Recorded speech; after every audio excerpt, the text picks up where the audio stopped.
I think that is a really, really important point. Market access actually is a term that's being used more and more in the industry in the 20 years that I've been in it. Unfortunately, I'm not sure how many people outside the pharmaceutical industry really understand market access in the context that we use those two words. The value that we are creating for society, for patients, for healthcare professionals is a pretty good description, but that means very different things to different people.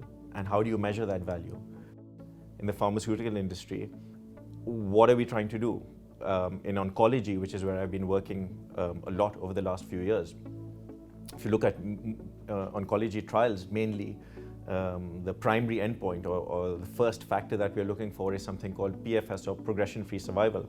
That's basically how long the patient can remain disease-free on the drug before the disease comes back versus the control arm. So that's one marker of what value that drug is creating for the patient. But then what is the value to the patient's family of being able to spend more time with their brother, their father, their sister, their wife? What is the value to society if that patient is well enough to go back to work?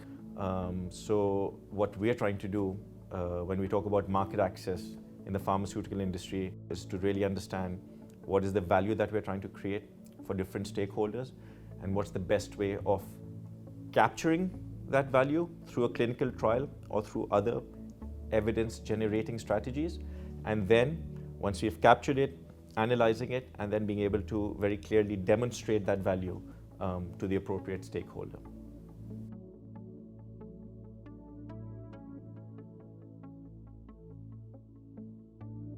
I think there are three things that are quite important in trying to really add value to the stakeholders that you're working with.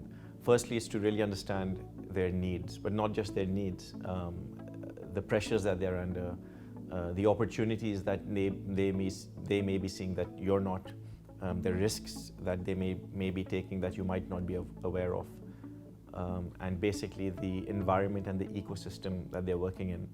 Secondly, it's collaborating really strongly with other stakeholders who are really looking at similar objectives to yourself. So a pharmaceutical company is not working in a silo, it's working to achieve certain objectives that other stakeholders might be really interested in. So really setting up strategic partnerships and collaborations with those stakeholders, whether they're clinical trial groups, whether they're patient charities, whether they're expert associations, is really important in trying to create value for the whole system. The third element, which is really important, is testing what you've come up with through maybe pilot projects or through other innovative schemes which perhaps don't require that much upfront cost capital, but you can still kind of get a gauge of whether this is going to create value for the system.